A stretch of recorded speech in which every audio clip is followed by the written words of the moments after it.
Global besties, welcome to 1,000 Miles Pod. You belong here. That feels so good, guys. Podcast number 6. Global besties, welcome back to 1,000 Miles Pod. We are so stoked to be here for another podcast. Today we are recording from 7,250 miles away again. So, Nikki, where are you today? I am in London. This is the first time that we're all doing this separately, and I'm kind of this is sad. It is sad. Nikki, Tyler, where are you? Now. I am still in Guernsey. I feel like this will be a theme, all right? And I Maddie, think for the next few episodes, we're all gonna be in the same spot. Maddie, where are you today? I am at home in Kauai. I am flambéed from a long beach day. I am drenched in aloe, but I am ready to go. We are recording this obviously across the world, which means we are in crazy different time zones. So it is currently 9 p.m. on Saturday for me, and it is 8 a.m. for Nikki and Ty over in London. So you guys are getting end of the day vibes, like a little beach sun delirious from Maddie, and fresh out of bed morning vibes from Nikki and Ty. So we're going to see how this goes. I was just gonna I've been thinking about it since my alarm went off this morning. I think this is about to be my new favorite part of the podcast, is which one of us is the most delirious from whatever part of the day that we're in. Yeah, because spoiler 100%. alert, in a couple of months' time, Nikki's going to be on the other side of the world as well. The mileage is going to be crazy, but we'll make it work. We'll figure it out. We definitely will. A whole lot of silliness. Well, we are so excited to be back with you guys today. We're so stoked that you guys are here if you're listening. And if you're watching, we're excited you get to see our beautiful faces, our sleepy faces, our sunburned faces. It's going to be great. But today I don't think we've said, have we said that this is also being recorded at any point? This is, if you guys are visual people, this is on YouTube. Yes, you guys can watch this if you need something just to keep you company when you are not when you're driving. That'd be a terrible place to watch it. But if you're putting on makeup, if you are cooking dinner, making breakfast, whatever you're doing, please do not watch it. Be safe while driving. But if you're on the train, whatever you're doing, and you want to see 3 mostly beautifully smiling faces, definitely watch us on YouTube. Hey, listen, Ben has been editing it, and he's been creased up laughing at my facial expressions. So I'm just saying, you're missing out if you're not watching. They're uncontrollable. I don't know what I can do about it. I'm so interested to see what these faces are, because I don't think I've caught any. Amazing. Well, today we're going to continue jumping into our conversation around content creation, and we're going to dive into Tyler's story of how she and Ben got into content creation and what this looks like. So you guys have been so loyal listeners through my episode of my journey and Nikki's episode of her journey, and today we're super stoked to jump into Tyler's journey with content creation, how she got here. If you guys missed episode 3, and 4, if you guys missed episode 4 in particular, we really dove into what the difference is between content creation and influencing, and kind of the general topic, as well as a little bit of my story. And then episode 5, we talked about Nikki. So go back and listen to especially the beginning of episode 4 if you guys missed that.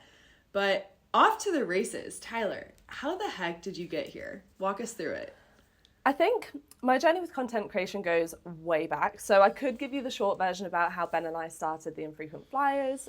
If you didn't know, my husband and I have an account on Instagram and TikTok and whatnot called the Infrequent Flyers. I'll probably get into the name later. But I'm not going to give you the short version because I feel like you guys want to hear the origin story, right? 100%. So, Yeah, I do. Good. So we're going to go back. So in episode, I think it was episode 2, it might have been episode 3, I spoke about how when I was younger, I was 2 years old, my family picked up our entire lives and moved from one side of the world to the other. So we moved from Guernsey in the Channel Islands, which is, well, where is it really? It's off the coast of France, okay? I'm having a bit of an identity crisis because I don't know if I'm part of the British Isles or not. We don't know, okay? There's a whole law.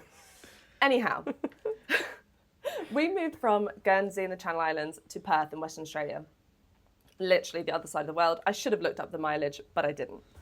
And in doing so, my mum would record myself and my brother growing up so she could send videotapes back home to my grandparents so they could watch us. I'm showing my I age love here. that so much. So obviously that was before the times of instant messaging and FaceTime. So that was kind of a means to an end. They had to do that. And I think in doing so, I kind of learned the importance of capturing a moment. And I kind of grew up my whole life knowing that, oh, like mum's going to get the camera out. This is like, we're going to capture this. And it was never a chore. It was always like a really nice thing because we knew that our family were going to see it. So fast forward to about the age of 12 or 13, and I got my first camera, and I would just photograph everything. I don't know if it recorded video as well. I don't think I knew it did if it did. So I would photograph everything. And then maybe about a year later, I got my first video camera. I wish I still had it. Oh my God, I wish I could find that thing. The memes. That would be so amazing. Those old cameras are to die for. Yeah. So that's kind of when I started recording everything. I have a terrible memory, so I love to capture as much as I can because I like to go back and watch these things. So since I got my first video camera, I would record any sort of family trip that we went on or any occasion. And I'd put together a montage video, and oh my gosh, they were awful, but they were so fun to watch back. And even now, like, I'm pretty sure my dad still watches back some of the videos from back then. And yeah, I guess I kind of just learned that from my mum, and I took that into my adolescence. We're jumping forward again, people, into my adulthood. So when I was about 21, I want to say, I started recording weddings. So this was just like a little side hustle, and again, the importance of capturing these moments in motion for me was really special. I think Nikki touched on the fact that she loves videography, but photography has her heart. And I think I'm the other way around. I love photography, but there's something about seeing your loved ones moving and laughing and hearing that really captivated me. So I wanted to be able to do that for other people. So I started filming weddings, and I did that for about 6 years until last year when that was my last season. And I stopped to concentrate on the Infrequent Flyers. But that is basically the rundown of my whole videography journey, I suppose, in a nutshell. When it comes to the whole content creation, Ben and I went on a 6-month honeymoon after we got married, and we learnt on social media a lot to learn. Basically, we would, instead of Googling or reading reviews, we would search on TikTok, best places to eat in Queenstown, or best activities to do in Melbourne, something like that. I'm a visual person. I like seeing it. I like hearing people's experiences rather than reading it. I think in reading reviews, it probably just doesn't quite resonate the same with me. I took my habit, I suppose, of filming everything on this 6-month sabbatical, and I filmed everything. We even vlogged. Have those vlogs seen the light of day? No. Will they? Hey, you'll get there. Give the people what they want. Give the people what they want. Maybe. But anyway, we have hours worth of footage from this massive trip. And when we got home, we were just like, we could share what we learned, because we learned a lot on that trip, and we have so much to say about it. And I think a little bit like Maddie's story, if you haven't listened to Maddie's episode, I think when you're faced with mortality, is that the word, mortality? Yeah. In your life, I think it really puts everything into perspective. I think we've all got separate stories about how cancer has affected our families. And my mum was actually diagnosed with cancer 10 weeks before we went travelling. That's a whole other story. Because I didn't realize it was that close to that trip. Wow. Yeah. Wow. I mean, needless to say, I didn't want to go on the trip. As a mum, she wasn't going to let me stay. There was a whole debate, and I'm more than happy to get into that if we wanted to. But I think when we got back, thankfully, she was cancer-free. She'd gone through all of her treatment and everything. But it did really put into perspective that, like, if you want to do something or if you have a dream, like, we only have this one life and we don't know when it's going to end. So just do it. And I think we had this conversation in a previous episode, but it's just so important to live authentically and actually do what you want to do. Otherwise, you're always going to be thinking, what if?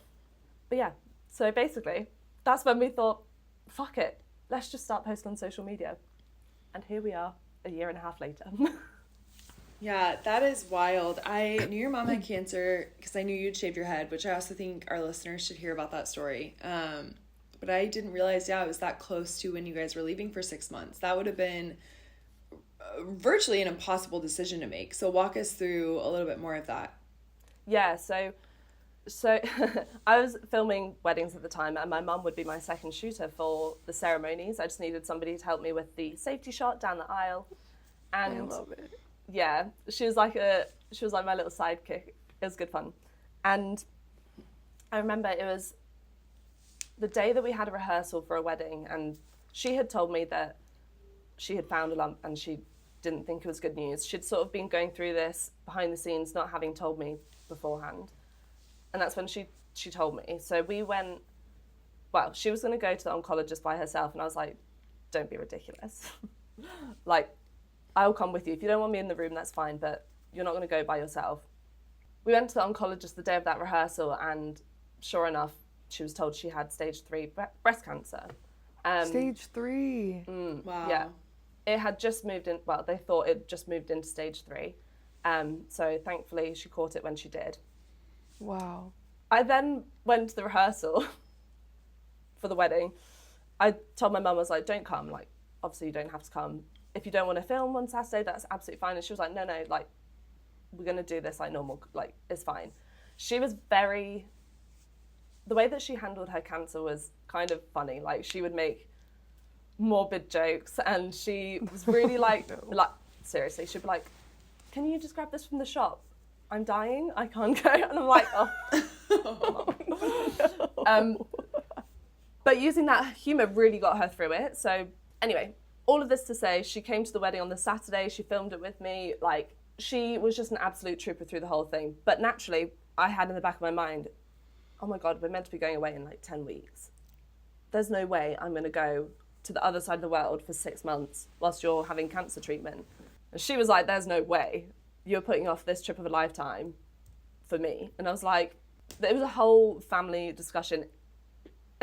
As it turns out, they had an intervention without me to discuss me and staying. Oh my gosh. Oh my God. Yeah, then they brought Ben me into included. Yeah. I mean, he was very much he was like, listen, we can cancel the whole trip. It's not a bother. Like, we'll do it another time. But my mum was like, no, like, she's been dreaming about this for years. This is all she's wanted to do. Anyway, they got me into the room, and we had a lot of back and forth. In the end, we decided that I was going to stay for all of her chemotherapy, because we were told by the doctors that would probably be the toughest on her body. And then I would go after.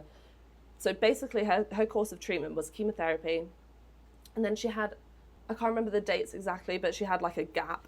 And then it was surgery, and then another gap, and then radiotherapy.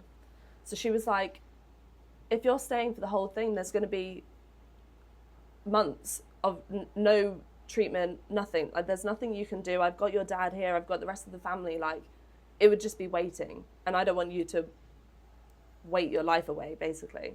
So I was like, well, I'm going to stay for the chemo. We don't know how you're going to sort of react to it and everything. As it happens, she flew through chemotherapy, which was, wow. It was such a positive light in such a shit situation. I mean, she did lose all her hair and her eyebrows and her eyelashes. The woman's never worn makeup, so I had to teach her how to draw on some fake eyebrows so she didn't look like an egg. Bless her. Seeing her going through the chemo really made me feel much more comfortable about going. Perhaps she was putting on a brave face for me, but I was living with her at the time, so I know that she wasn't sort of being sick all the time, and she was like really handling it so well, which I'm so grateful for. And then, after her last chemo session, she was like, right, I'm going to take you to the airport tomorrow, which was always the plan. And literally the next day? Oh my gosh.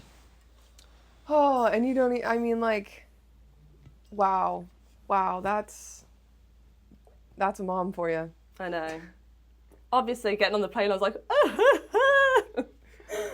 but but I knew my dad was here. My brother was living with them as well, so like I knew the family was close, and they kept me up to date with everything.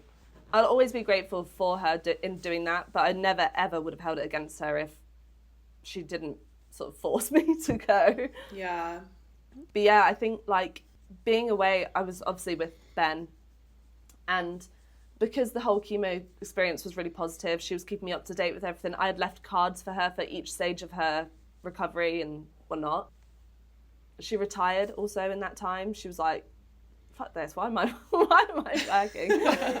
working? So yeah, when we got back, I was just like, and she's cancer free. She's in remission. Sorry, Mum, I know you're listening to this. She hates the word remission because she's like, it sounds like I had cancer. I was like, bitch, you did have cancer. You did indeed. Yeah. But yeah, she's like, her and my dad have always been huge advocates for us traveling. I'd mentioned before that they've been traveling before, and they also love watching people on YouTube and social media doing their travels. So actually, when we vlogged, I had full intentions. I was like, I'm going to upload when we're away. But I knew that our time away was finite, and I was like, I don't want to spend hours like editing a vlog and putting it up. Although my parents would have loved to have seen it, I was like, I know we've only got a short amount of time here. But yeah, I guess like that whole situation just made me think like, wow, health is so flippant. You never know what could happen, and I'm just going to stop caring what other people think, because realistically, in the grand scheme of things, it doesn't matter. Yeah, it's so interesting how it all is like layered and put together. It's like you started video because your parents were capturing these moments for you and for the rest of your family. And then you ended up falling in love with it, kind of having this little side hustle career moment of it, which then led you into like doing the Infrequent Flyers. But then your mom's also helping you on these weddings, and then this like the preciousness of life also gets brought back into it with something so like scary, like cancer. Mm-hmm. And then you're back in that same thought of like, capture it all, share it all, send it to my mom, like send it to my family so they can see, and like create these moments. And then it's all so beautifully put together. It's crazy. It's funny, like, I don't think it's until I really say it out loud how much I realise that my mum has impacted almost every corner of my life, which is like, obviously my dad has as well. I love you too, Dad. But like, she's so integral to kind of like almost all the decisions I've made, and I guess that's part of being a parent as well, but she probably doesn't know that, so thanks, Mum. Yeah. Oh, thanks, Ty's mom, because without you, this podcast wouldn't exist. We wouldn't know Ty, we wouldn't have the sweetest friendship, and we love a good mom. The butterfly effect, I tell you. It's crazy. If she had never picked up that video camera back in Perth, then who knows what would have happened. I love that. So I feel like one of the things that we've kind of touched on in previous episodes is just, well, one, the venture into content creation is a rodeo. It's also a vulnerable rodeo, because it's like you're riding a, horse or riding a bull at a rodeo, but you're like in a bikini, like in front of everyone, or like naked in front of everyone. And you're on uneven ground, but you can't see the ground, so you don't know where it's gonna step.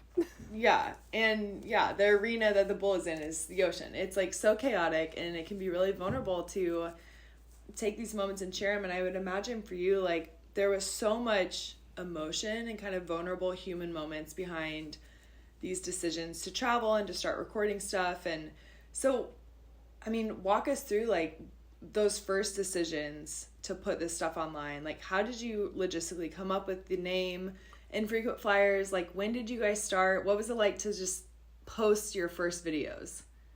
Yeah, so, I mean, the decision to record when we were actually on our big trip and every trip in between was just kind of like second nature to me. So that wasn't even with intention of posting on social media. In fact, everything we recorded was horizontal, which is great for YouTube, which we have not started yet.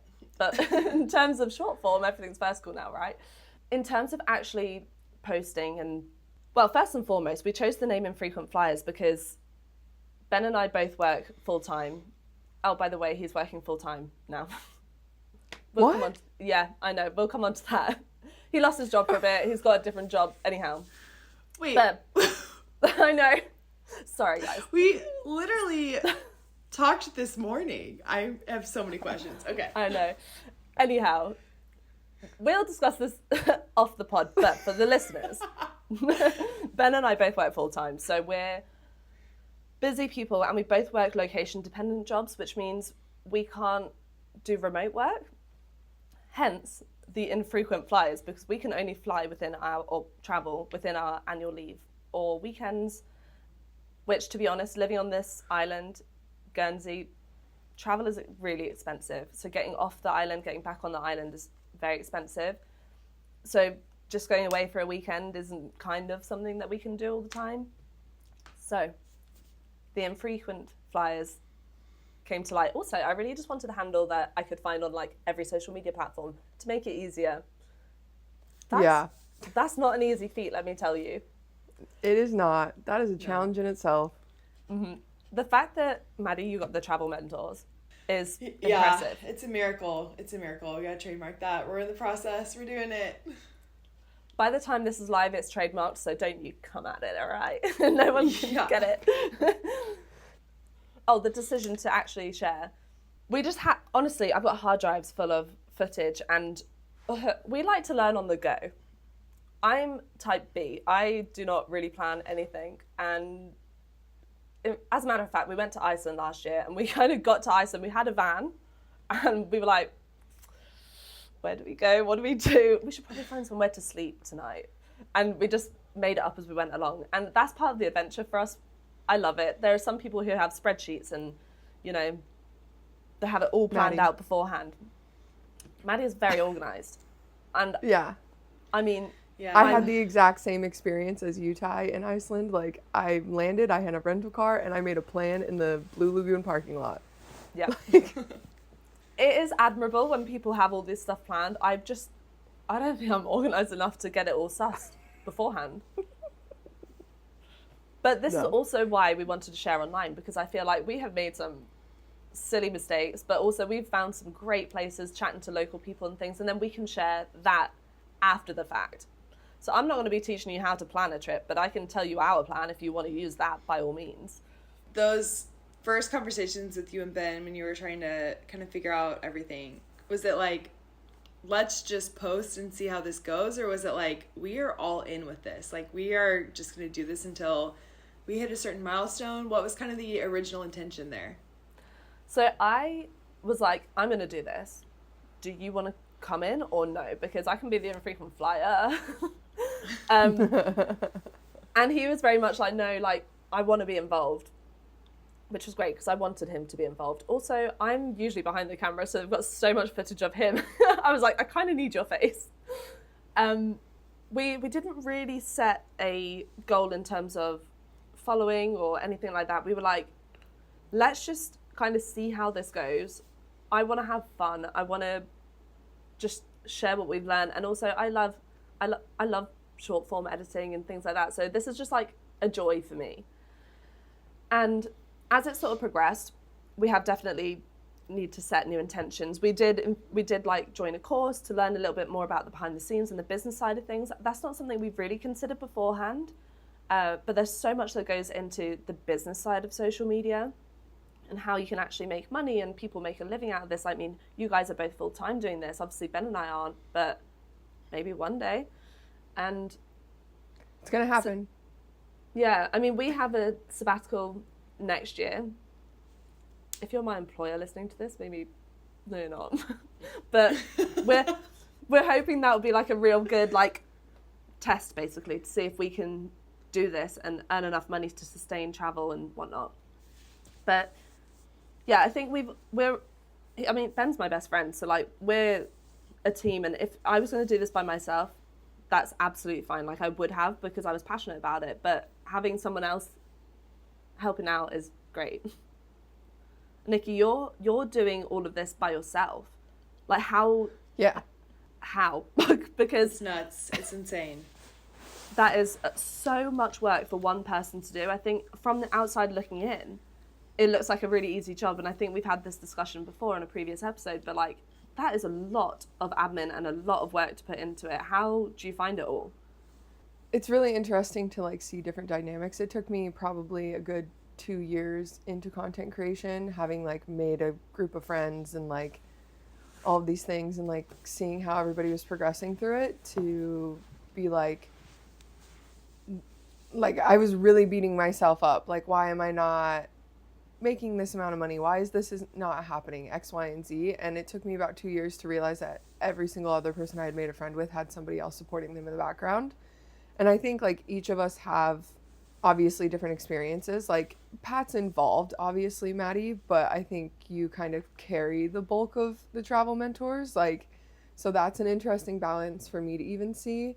And then like, you know, you and Ben, Ty, like you guys split things differently, and like you said, balancing all of that with like work and that kind of stuff. So it's always been interesting for me to see it, and I hugely am like, wow, like that must be so nice, but I've only ever known doing it completely by myself. So like I don't know what it's like to work with someone on this. Like I wouldn't even know where to start divvying up tasks, you know? Like even this podcast, I think I said to you, Ty, it's really fun to like, after one of our calls, I was like, it's really fun to like bounce ideas off of someone else and be like, oh wow, this is like something we can do. And like watching how quickly we have kind of like put this together, because we had the idea and then like we kept kind of talking about it for months, and then we got to Guernsey and the whole thing got put together in like less than 48 hours. And I was like, is this what you guys have when you're working with somebody else? Like in the rest of the business? Because holy cow, there's no way. Ben and I have no idea what we're doing, to be completely transparent. We are making it up as we go along. And like I said earlier, like Ben had lost the job, and then he was away off the island for a bit, and then he's come back, and we're trying to sell the house, and then he's kind of got a new job now, and it's just trying to navigate everything. We've spoken to other creators who balance things really well, and we're like, okay, we need to figure it out, because at the moment we're throwing shit at a wall and hoping it sticks, which is fun, but also it's a lot to do. Yeah, I think you guys are doing a great job at like staying consistent within it, because I feel like I see a lot of couples like come into content creation, or at least I've spoken to quite a few, that they get to a point where they're both overwhelmed and they just stop posting because they're like, we're overwhelmed in the back end of it, so then the front end becomes overwhelming as well. But I feel like you guys are like pretty consistent for even feeling like on the back end you're maybe not as intentional as you want to be. Yeah, I think we've kind of lent into our different personalities in the tasks that we've sort of divvied up. Like I hate answering emails, so I'm like, Ben, can you do the emails? And he does, which is great, because I will read it and then I'll just be like, that's too much, and then I just will never reply. It's a thing. Anyway, so relatable, Ty. Yeah. So relatable. Whereas with my background with the videography and the editing and stuff, I naturally took on the editing and the creating of the reels, and I edit photos and stuff like that as well. So we've kind of are trying to figure out how to do it as a pair. I mean, we're a year and a half in, 2 years. Anyway, we're like well over a year in, so like I would like to think we'd got it sorted by now, but it's just the nature of the beast. Things change all the time. Life changes as well. So like we're still figuring it out. If besties, if you were watching, or if you were seeing people on social media and they look like they've all got their shit together, just know that everyone is trying to figure it out and put on a brave face. No, 100%. And I think that's like a huge thing within content creation that you're talking about too, is like it is a constant, you're constantly adapting. Like I think one of the biggest things I learned is there will never be a point where I'm like, I've got it all figured out and like I'm just gonna ride this. It's never gonna stay like that, whether you're adapting in like the type of content you're posting or what's popular on the internet, or you're adapting in like how brands are working on the back end. Like brands work totally different now than they did when I first started. So like if you're not constantly trying to figure out something, you're probably doing something wrong, and you're gonna maybe do a little crash and burn. So I feel like just kind of accepting that it's gonna be a little chaotic and you're constantly like doing the adapting, then you're in the right place, then you're doing great. But by no means do any of us have it all together, you guys. Like no. On that surface front, global besties, we are not We are not here pretty and put together all the time. It's chaos.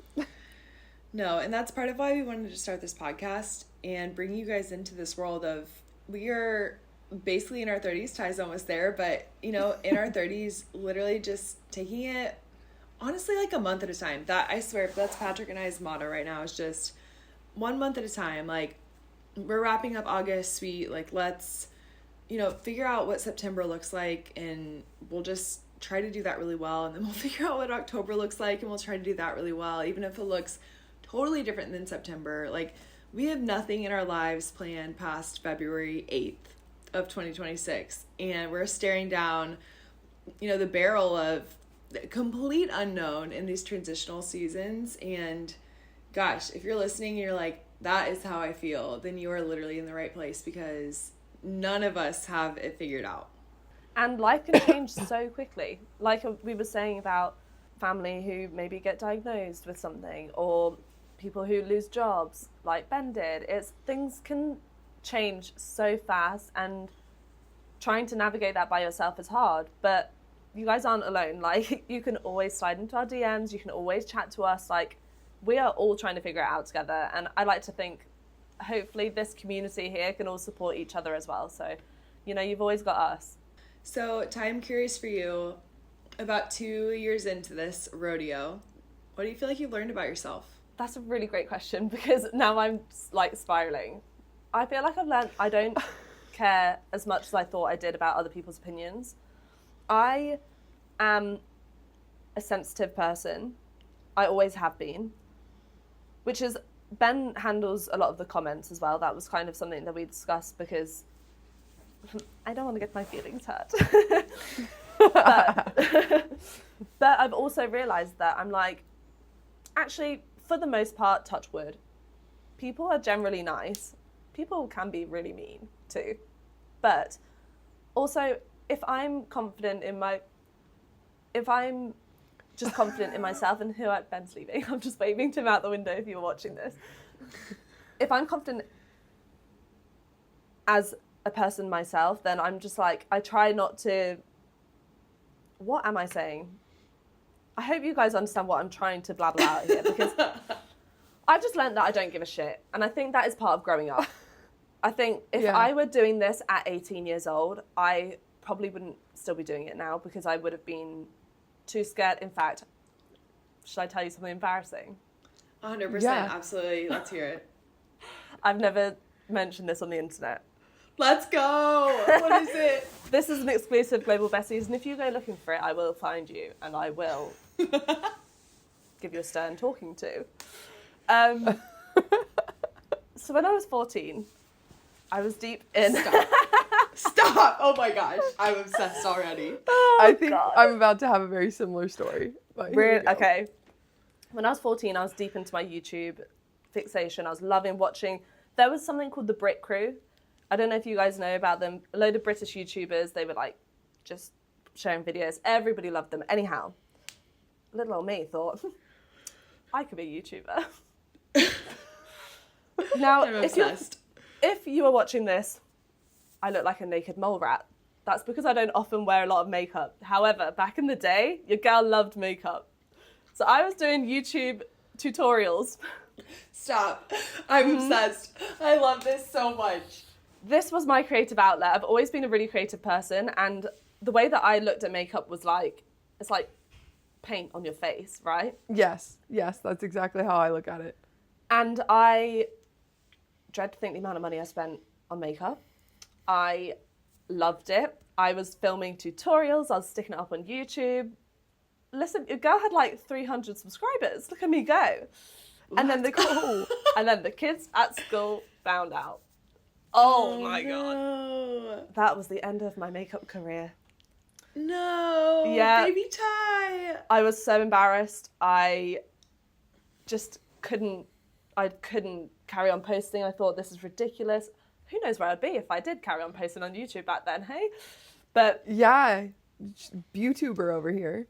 I think the world looks at social media very differently now. Like, people can see that this is actually a business. This is a job for people. Back then, probably not so much. We're talking like 15 years ago. But yeah, so that's my little makeup confession. I'm going to find this channel, and I think that I'm finally going to learn how to put makeup on from 14-year-old Ty. The videos are no longer online. I will say that. No. I'm sorry. I'm sorry. I'm I devastated. want to see these so bad.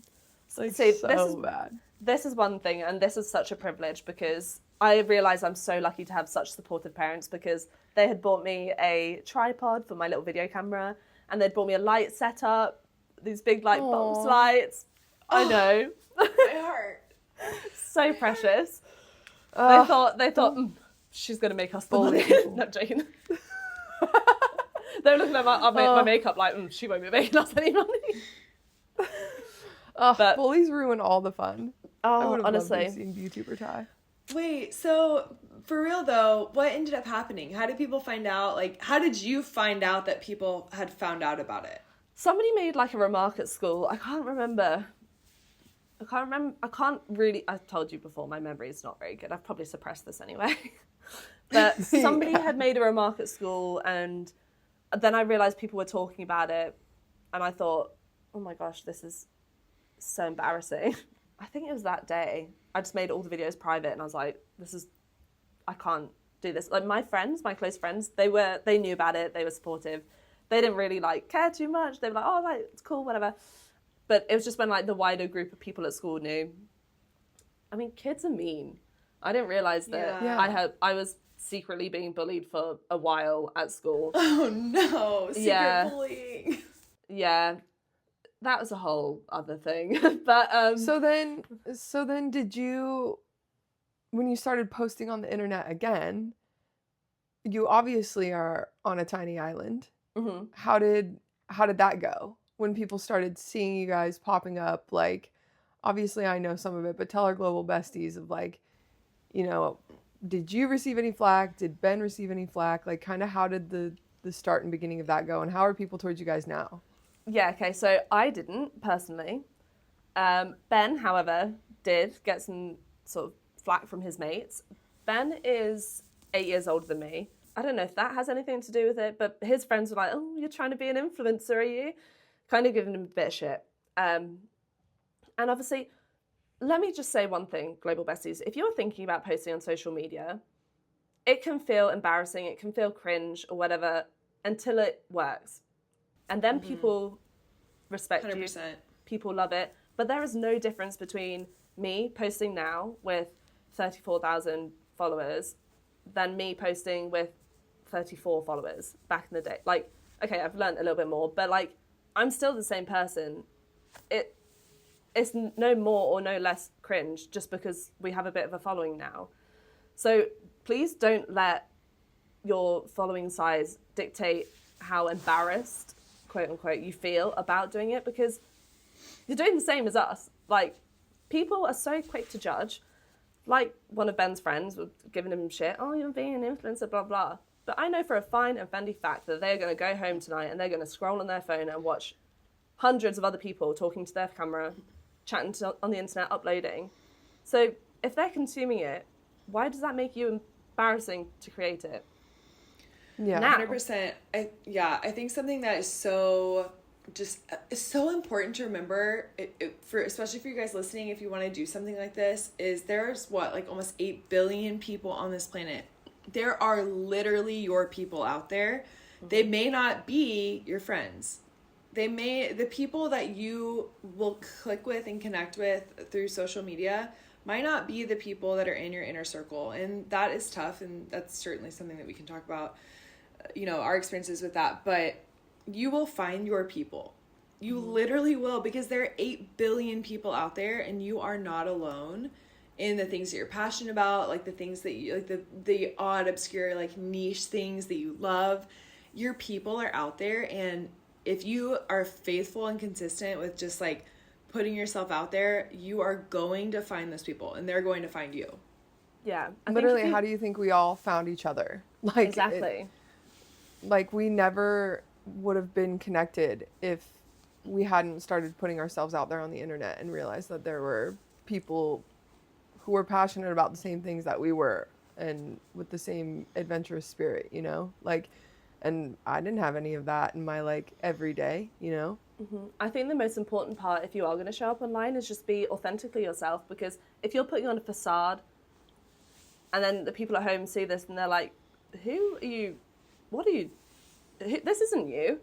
Then maybe that would sort of like start a bit of discourse. But like, if you just show up authentically, be yourself. Okay, granted, you might be more confident on camera than you are out in person, but no one can question your character. Like, and then like Maddie and Nikki said, you will find your people. You'll naturally gravitate towards people who are also in the same realm as you, who are also interested in the same things as you, and you can really find friendships through social media, and it's amazing. Like, I will never forget when we were in this castle in Italy. I'm going to go back to the castle. It all goes back to the castle. Ben and I were filming a little transition video, and we've done things like that at home. We are just a little bit embarrassed to do it out in public because some people don't really understand what's going on. But we were in the castle and we were filming a video, and the audio in the background, you can hear these guys and the others that were with us, and they were like, yeah, oh my gosh, that looked so good. And they're just so supportive. And you're like, oh wow, it's so nice being around people who understand what the vision is here, because we look crazy right now. No, that's so real. It's, you know, and I know that obviously we're talking a lot about content creation because that's the world that we found ourselves in right now, but that goes for you guys, you know, listeners, whatever that is that you're passionate about. It is life changing to find those people who will literally be in the background screaming and cheering you on. You're gonna find them. You definitely will. And like I said earlier, people don't want to support you until you succeed, and then they will. But just keep an eye on that. I think some people don't understand it at first, which is fine. Keep an eye out for the people who are cheering for you when no one else is. Yeah, Because and all of they're those, friends. I think all of those comments and moments and people cheering for you and not, like, it says absolutely nothing about what you're doing and everything about who that person is.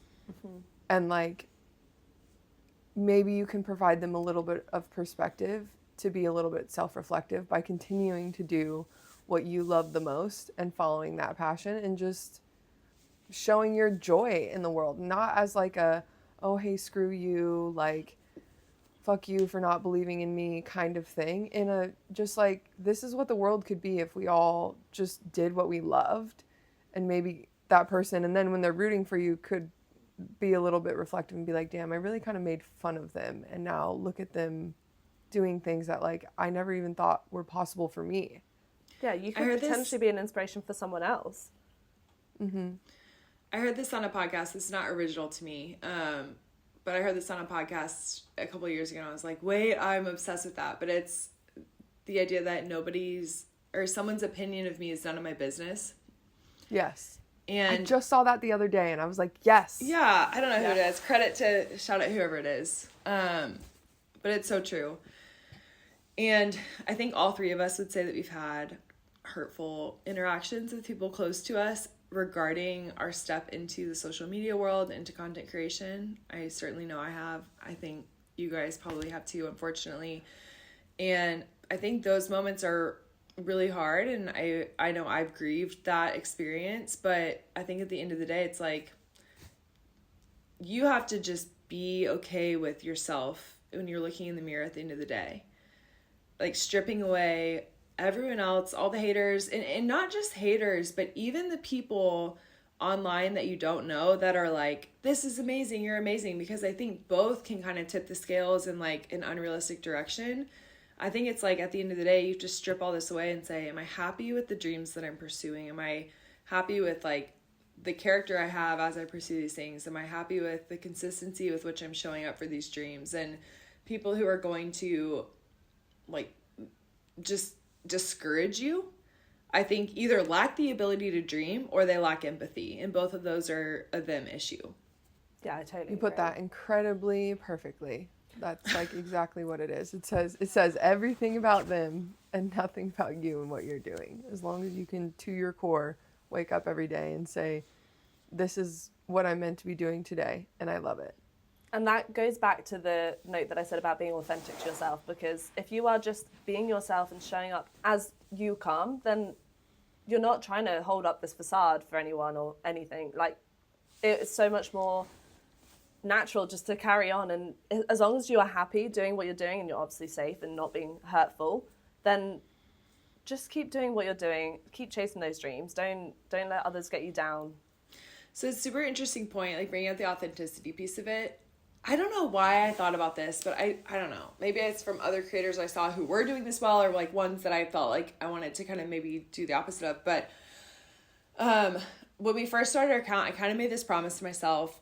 Never talked with Patrick about this, but I made this promise to myself that I would show up on camera without makeup on. Because in real life, sometimes I look fantastic and my hair is curled, I'm dolled up, and I have makeup on.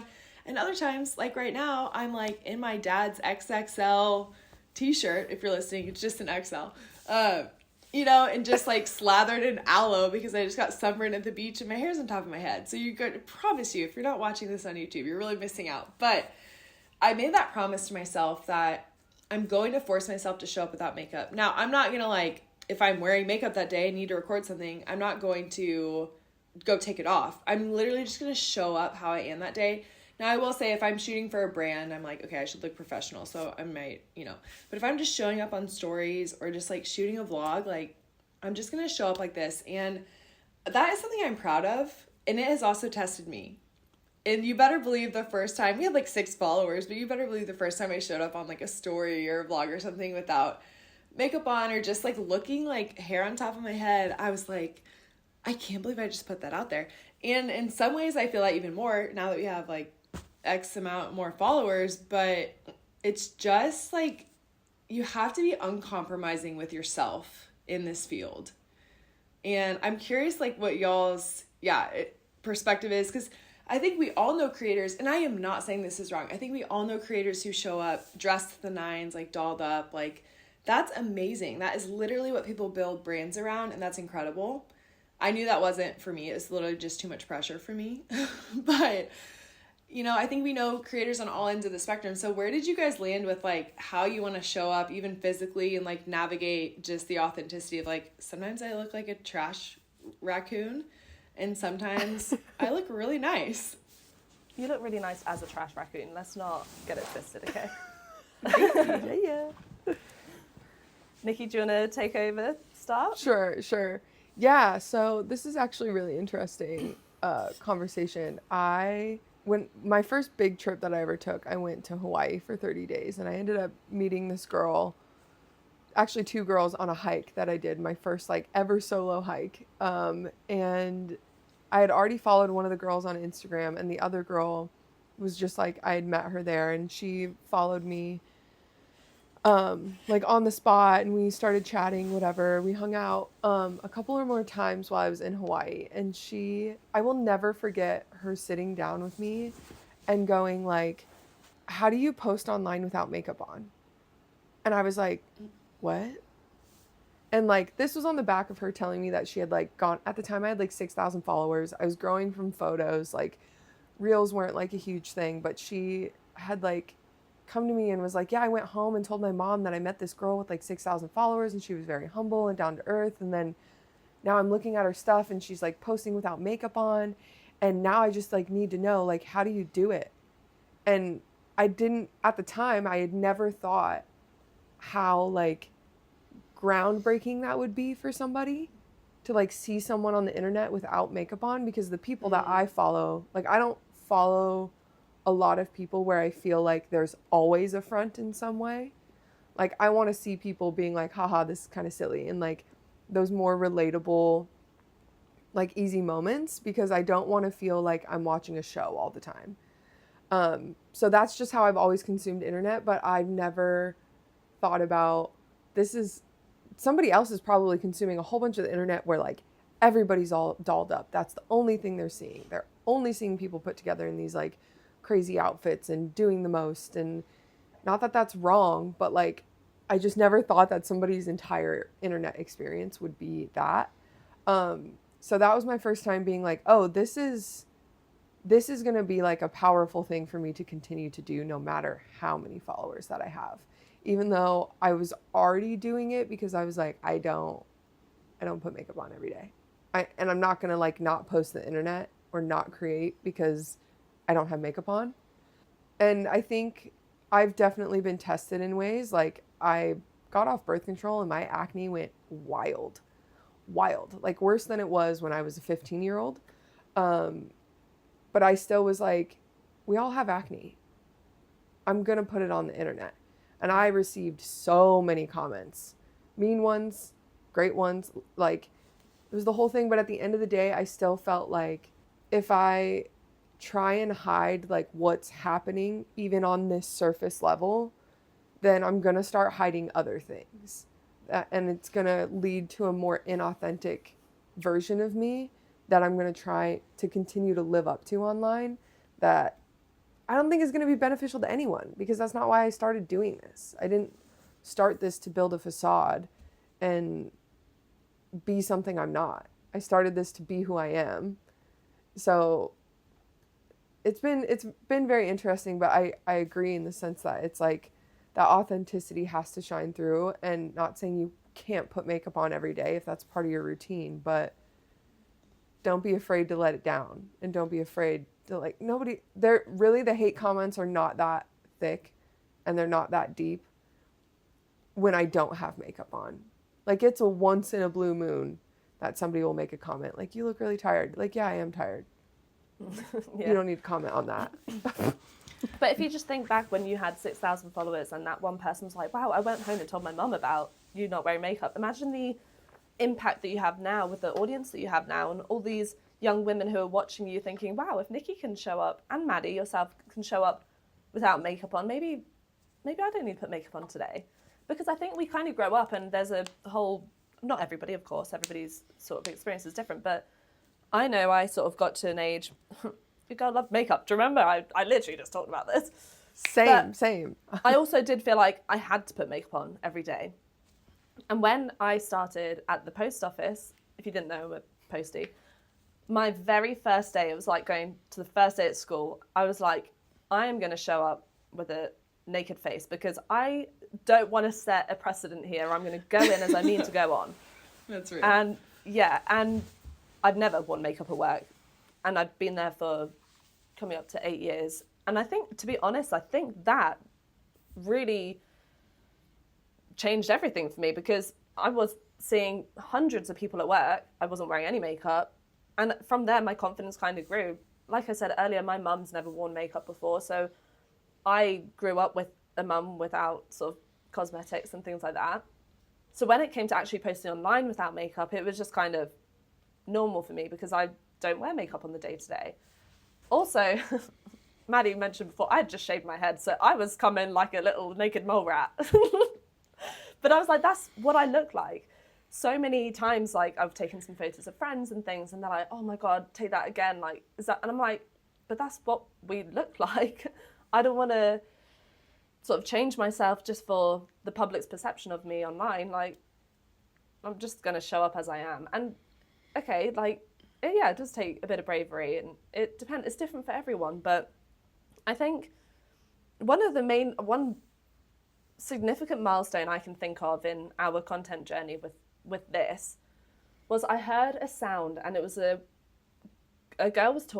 woman was talking about, imagine if you grow up and your kids never see you playing in the water, or you say, oh, I didn't do that because I didn't like the way I looked. And I heard that sound and I was like, wow, I have a video of myself in Fiji.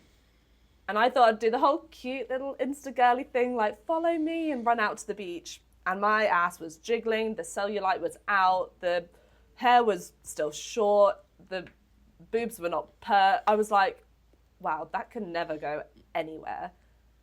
And I watched it back after listening to that sound, and the smile on my face was so big. You could see teeth from ear to ear, and I flopped into the water, and I just remember that moment so vividly, and how happy I was and how grateful I was to be there. And I thought, why am I letting my own issues with body image hold that back? Because that was such a joyous moment for me. So I shared that video with that sound of the girl saying that over top, and so many people in the comments, it was so lovely, were saying like, wow, like that's so right. I can't take any credit for what she said, but she is right. Like, I don't want to have to hold myself back because I'm not wearing makeup or because I have a bit of cellulite. And I know it's different for everyone, but I think, again, it kind of goes back with growing up a bit and just thinking, you know, it's not that deep. We only live once. We only have one face. We have one body, and we can look after it. But also, I don't want to hold myself back.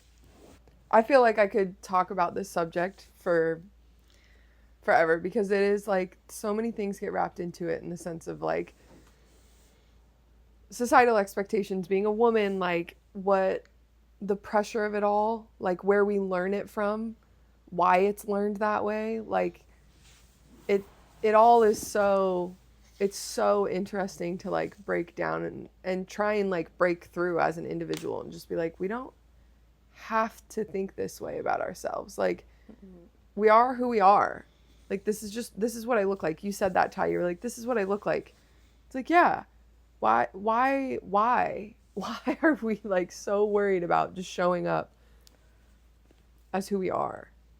Global Besties, if you want to hear a whole episode about this, please let us know. And please sort of share your comments to us in the DMs or, you know, on our social media, 1000 Miles Pod. And we would love to continue this conversation because I think it's a really important one.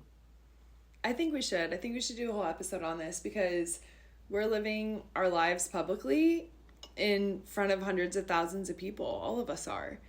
And there's no way that doesn't impact you, you know, in your body image. And I think that this would be a great conversation for us to have and in kind of a longer form where we can dive into the nuances with it and the vulnerability behind it.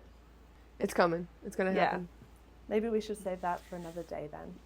It's coming. Decided right now. It's coming. It's raining apps. Hallelujah. It's raining apps. Okay, wait. Have you guys ever just like, okay, put your hands like this. This is a treat for you guys who are watching. Okay, and then if you put your tongue out and you just kind of like, it is literally so relaxing. I find myself just like standing like this sometimes, like just the little dinosaur arm. Sometimes I find myself like T-spot. this, like with the arm, like I'm like, and like a little tuck to support it. Yes. Sometimes I stand like this. I know, dude. Getting that down. And here comes the deliriousness. Oh, guys, my stomach has been making some wild noises. So I hope you can't hear that. No. But I think I just need a fart. I've been over here going, do I need to go to the bathroom or do I need breakfast? I've just had a coffee, guys. Shambles. On that note, God, I'm should we wrap up the episode? I think that's a great place to wrap it up. Okay, we're going to wrap this one up. We're going to wrap it up. Make sure you guys rate, review, and subscribe on whatever listening platform you're on. And if you want to check this out on YouTube, feel free to do so. And share this with one of your friends who probably has a little bit of excitement coming their way, hopefully starting content creation. If you don't feel like there's anyone in your corner supporting you, just know that you have us. So please slide into our DMs, get in touch with us, let's build this community, and always remember that you belong here. Yeah! Okay, Another episode.